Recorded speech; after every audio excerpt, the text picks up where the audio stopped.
Okay, hello everybody. Welcome to Korean Atlanta Mentorship. And we're just going to do another review of velocity banking for today. And before we actually review velocity banking, I just wanted to briefly review this article on Forbes about living paycheck to paycheck statistics 2024. You know what's crazy? The fact that like there are institutions out there that know that the vast majority of people um, live paycheck to paycheck and they can report on it, but society or the institutions of government or whatever, they just do nothing to help. You know what I mean? They just keep track of statistics. Oh, you're poor? Well, we'll do nothing to help you. It's kind of sad, but um, and you know what else is funny, right? I remember when I used to live paycheck to paycheck, I would openly admit to other people, like, I'm struggling, I need help, right? And I always felt like they looked down upon me. And then later on, I found out that everyone else was broke too. So a lot of people outside of this video, if you just meet like regular everyday people, they'll look like, oh, they're doing fine, but deep down they're struggling, but they'll never admit it to you, right? Like if you're poor and you admit to other people that you're other poor people that you're poor, they'll be like, huh, something's wrong with you, even though they're going through the same thing as you. It's crazy what a society we live in, right? So let's look at these living paycheck to paycheck statistics 2024. So if we scroll down here, and I'm going to kind of skip a lot of this, but I just want to get to the main part, the meat of it. It says a 2023 survey conducted by payroll.org highlighted that 78% of Americans live paycheck to paycheck. 78%. So the moment you step outside your house, if you see about four people, three of them are probably broke, right? Isn't that crazy? And so one of the main reasons why we're broke, well, not me, but us in general, is that we have a lot of debts and we carry a lot of debts that's unnecessary for us to carry. And if we do carry out debt, it's because it's help us to manage our cash flow, and we know that we need to pay it off quickly, right? And so, what are we going to use to pay off debt? Well, for this video and many of the other videos in the channel, we're going to use velocity banking. So, what is velocity banking? All it is a debt payoff strategy using lines of credit as your main tool to help you pay it off. And what we're going to do is emphasize that we need to maximize a number called cash flow. So, in order to do velocity banking, there's only two requirements. Number one is the budget, because your budget is essentially a debt attack plan. Okay. And so, what you have is your income, expenses, leftover savings. And then in your expense breakdown, you have to list every single debt that you have. So, this person has five debts: two credit cards, an auto loan, and a student loan, right? And you have to be careful with, especially with student loans, and I'll tell you why, is because they don't underwrite you for the student loan, so they don't evaluate like, hey, if we give you this student loan, what's the likelihood you're going to pay it back? They don't care about that because they're federal, they're I think government guaranteed, right? So if something is guaranteed by the government, you'll be a little bit more reckless than if you actually have to put, let's say, quote, your money on the line. And then the mortgage is something you have to be aware of, because it's very easy for you to overpay for a house because the payment is so little compared to the amount that you actually borrowed, right? So these are the two loans that we have to um, make sure that we pay as little as possible for. So if we're going to university, don't go to like a super expensive $100,000 tuition school. Go to a community college, right? So there's always alternatives, right? And then with maybe with the mortgage, instead of getting a $400,000 home, there are still areas out there where you get a decent house for 200, $300,000. And I've actually shown in affordability calculators on Zillow that if you make about $140,000 and have a couple of debts, the most you can afford is a $250,000 home, right? So we got to be aware of that. Okay. Actually, let me just do this. Let's go to the Zillow home affordability calculator. And I want to put in these numbers. Zillow home affordability calculator. So give me 1 second. Okay, so basically with a $90,000 income, If you have $1,600 a month in debt and you can afford $20,000 payment, the most house you can afford, or Zillow recommends you affording, is $131,000. So you might be looking at this $90,000. That's almost six figures, and you can't even afford a house in this country, right? Because home prices are insane, and there's a housing shortage. So take a look here. This is actually about a $90,000 income. You add these debts up, right, and then that'll be $1,600 in debt. And so you probably even shouldn't be buying a 200K or even getting a 200K loan, but let's just go roll with it for now. All right, so now we have a budget. Now we have need a line of credit as our main operating account, a line of credit. Okay. And so what is a line of credit? All is a financial tool where you can borrow money, pay it back, and use it over and over again. Right. So a credit card's a line of credit. There's home equity, there's personal. You want to get as much as possible before you ever need it because banks don't lend money to people who need it. So, right here, we have a $50,000 line available. We'll say it's a home equity line of credit, right? Home equity line of credit, 50,000 available for us to use. And it's because we have something called home equity. What is home equity? All it is the value of home minus like the debts associated with it. And that's that number. Probably you could borrow about 80 to 90% of it, right? In the almost like in the form of a credit card. So let's almost assume like a $50,000 credit card available to us, but unlike a credit card, we can use it to pay everything. Like I could borrow like $10 from here, and then like let's say I make no income for whatever reason, and I have this balance due. Okay, I borrow another $10 and I pay it back. That's how powerful this is, right? Really flexible tool. I know that certain businesses they have cash flow problems, right? And I was just talking to this lady. She's actually a Korean person from China, right? And she told me she makes about 200 to $500,000 a year in an e-commerce business, but she's always having to borrow money from her friends because of she can't manage her cash flow, right? And so I talked to her about getting a business line of credit. I don't know if she's going to do it. What I'm saying is that this is a extremely powerful tool to help you manage your cash flow because you can borrow money and use it on anything that you want. Obviously, you should use it on, paying off debt or, don't use it on stupid stuff. But what I'm saying is that the tools are available for you to use, right?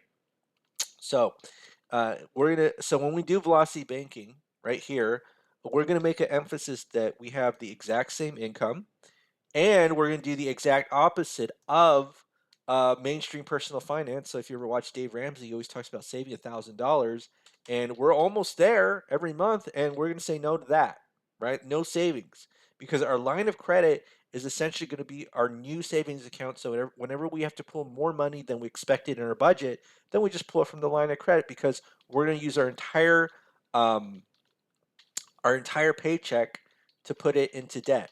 Okay.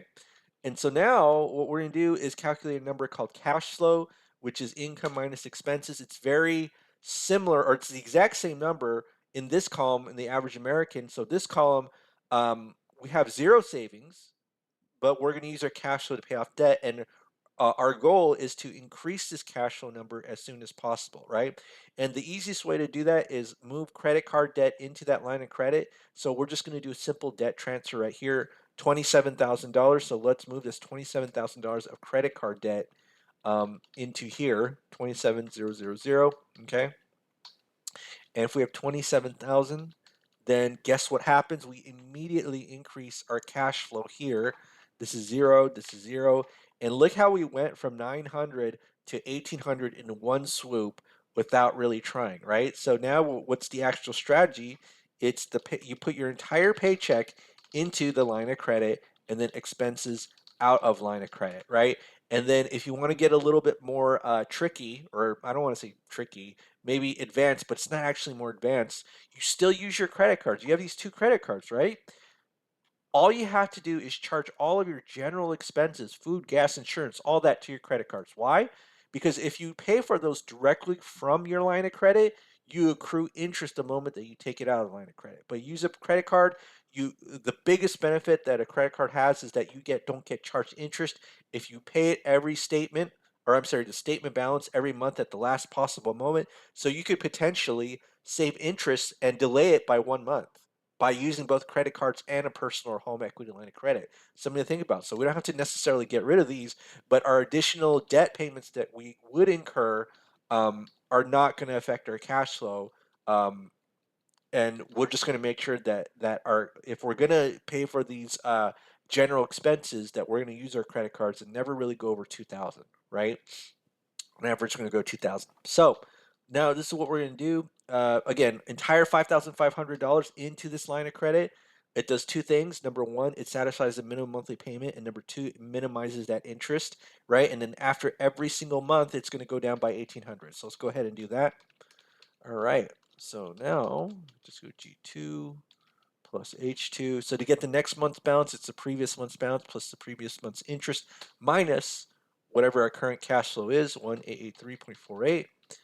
And then what we do is we take the average daily balance to calculate the interest. So we're going to estimate it right here, multiply it by the interest rate. So in this case, it'll be 0.099%. And then you need to get the monthly interest, which is divided by 12, right? And so now what you do is you copy and paste these formulas and figure out, okay, when am I going to pay this $27,000 of debt? $27,000 of debt, 16 months, awesome, right? So not a problem, $27,000 a debt. And then so now 16 months, 27K, boom, boom.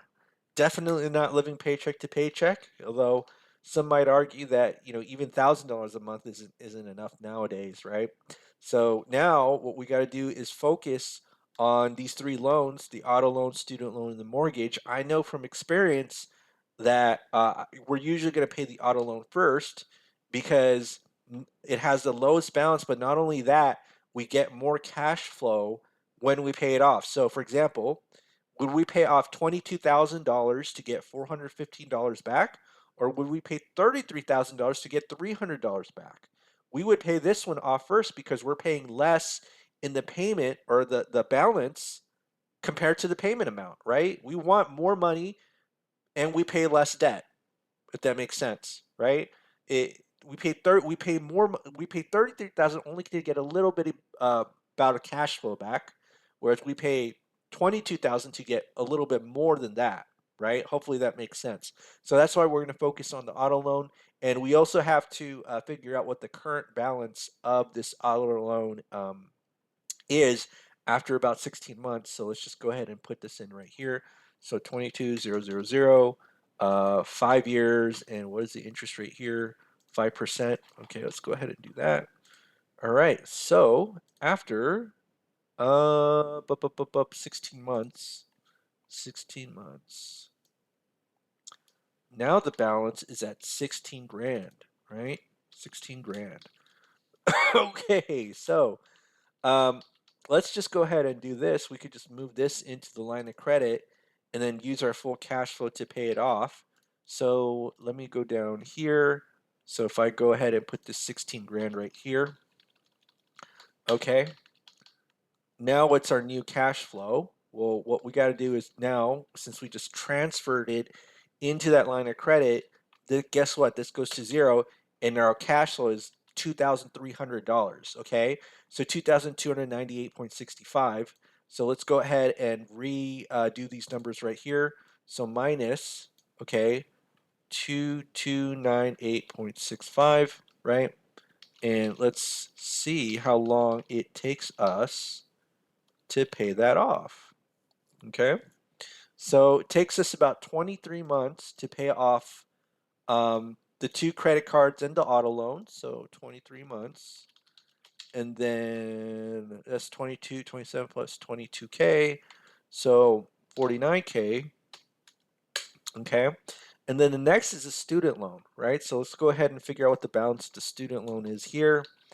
All right, and it's going to be 33,000 for 10 years because the student loan is a 10-year loan at 5.5%. Okay. And then 358.14. So 358.4. Actually, what am I saying? 23 months. That's what I wanted to say. So 27,000. So we got a bit of the loan still left. Okay. So should we put this entire thing into the line of credit? I'm not sure.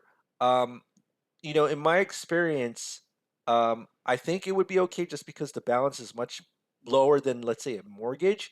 But you definitely don't want to put the entire thing into a line of credit, because when you're dealing with amortized loans where the interest rate is much lower than the line of credit, you have to be a little bit careful with paying it off. And one of the things that you might want to do is just kind of move pieces of the loan into that line of credit. So about similar to your paycheck, and then just keep going and then repeating it over and over again. So luckily we have a calculator just to kind of figure out how long it'll take to pay it off and what the amount of interest that we pay. So let's just kind of put this in here. So 33,000. What's the current balance? The current balance is 27,993.83. 27,993.83. Interest rate is 5%. Is it 5? No, 5.5. At 30 years. No, not 30 years. It's 10 years. Silly rabbit. Tricks are for kids. All right, 358.14. Okay. And then what is our current income right now? It is 5,500, 5500. What is our living expenses? It's everything except for the loan we're trying to pay off. So it's 2843.21. So 2843.21. Okay. So let's see what happens, and let's just do a quick comparison of if we put the entire thing into a line of credit. So let's say we move this 5.5% loan into a line of credit. We'll pay about $1,000, right? So we save about 5,000, but let's say we just do it in $6,000 chunks, so instead of the whole thing. So we save a couple $100 more. So for some people, in big picture, they may want to just still pay the extra 300 just so that, because it's just more convenient to them. Is $300 a big deal to me? I don't know. So it's not like a big deal in terms of like interest, but you may want to pay a little bit more just for the convenience, right? And convenience sometimes actually is worth it, which is why we do things like buy what's it called? Uber Eats, Grubhub. I don't think I've ever paid for Grubhub before. DoorDash, right? Because we don't want to do things ourselves, and sometimes if we have to keep track of extra payments and loans, that might make our life a little bit more difficult. But my point is that even if you replace the entire thing, yeah, you got to pay a little bit more, but at least you save some money. 0.9 years is the payoff time. If we do $6,000, payoff time's exactly the same, right? So let me just kind of put it right here. So what's 0.9? What's 0.9 of times 12? So about 11 months or so. So we'll say 11 months. So 23 plus 11. So 34 months to pay this off. And that's going to be how much? 49 plus 33. So what's 49 plus 33? 82K. So 82K. Now student loan is paid off, and then now we're going to focus on the mortgage. So what's the mortgage balance after 34 months? Let's figure that out. And to be honest, we probably should have never gotten this $200,000 loan, because according to Zillow, we can't afford it, but it's all good. All right, so now $200,000 at 3%. Luckily, we bought at a time when interest rates were incredibly low. So this is going to be 34 months, right here, $187,000. $187,000. Okay. And so this zero, and then what's our cash flow now is 2,656.79. And so again, I probably would not put the entire thing into mortgage. I'm sorry, the entire mortgage in the line of credit. If there's anything that you learned from this video, you might have heard in other velocity banking videos that you should replace your entire mortgage in the line of credit. I'm going to just show you the interest rate difference between if you do that versus the chunking method. Okay, so let me just go in here, and we're going to put that $200,000 loan, and we're going to put this number right here. And just kind of, you might be wondering, where did I get this calculator from, right? You might be wondering that. I don't know if you actually are, but I actually got this from Renatus. So just kind of full disclosure, I'm an independent contracted marketer. So basically, I market for them and I receive commission for selling their educational products. And this is where I actually learned about velocity banking in 2017. And they provide this cool calculator. And somebody asked in the comments, "Can I get it?" And they said, "Well, it says it's for free, but it's free for students, right? So if you're not a student, you're not going to get it. And I'm never going to send it to you in email." All right, so let me go ahead and it's funny is because it's an itty bitty lines, and somehow people can still read this on a YouTube video. Like I didn't even think the quality would be that good, but whatever. All right, so let's just go in here, and so $2,000 is our expenses, okay? And what's our payment amount? It is 843.21. 843.21. Okay, so now let's see what happens when we put the entire thing mortgage into a line of credit. So let's go ahead and do that, right? So you'll see that it takes about 5 years to pay off. Okay, that's really good. But again, we're going from 3 to 9, right? And so we're saving about 32 grand. Okay, but let's just move $6,000 chunks into that line of credit and pay it off. So 5.8 years, we pay about 54 grand in interest. This one's 4.9 years, and we pay about 15 grand in interest.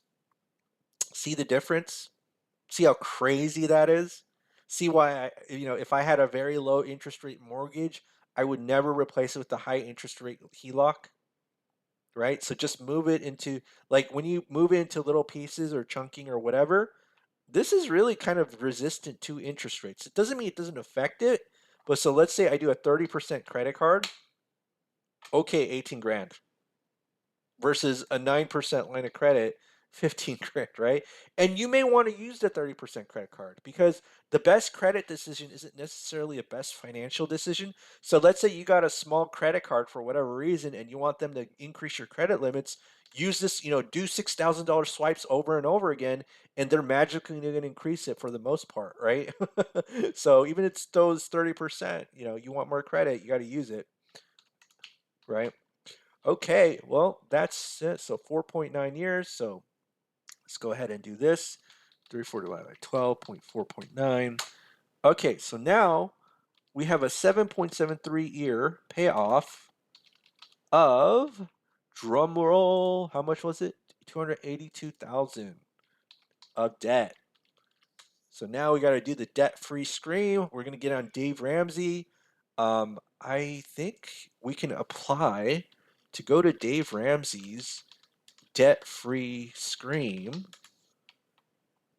right? Is it? Yeah, we can schedule our debt-free scream, and then when we tell Dave that we paid it off using a HELOC, he's going to be so pissed, right? So I don't know if anybody would actually do that. But yeah, well, that's it for today. Not living paycheck to paycheck anymore, and we're gonna have what we call rich people problems, where instead of struggling in life, we're just gonna have the extra $3,500 in our savings, and we can use it for whatever we want. And we got credit cards and lines of credit to use as additional savings just in case we need it, right? Hopefully now we use our credit to buy assets that will generate us wealth, right? Instead of just buying it on dumb stuff that is gonna be a drain on our wealth. All right, well, that's it for today. Have a great day, everybody, and we'll speak next time.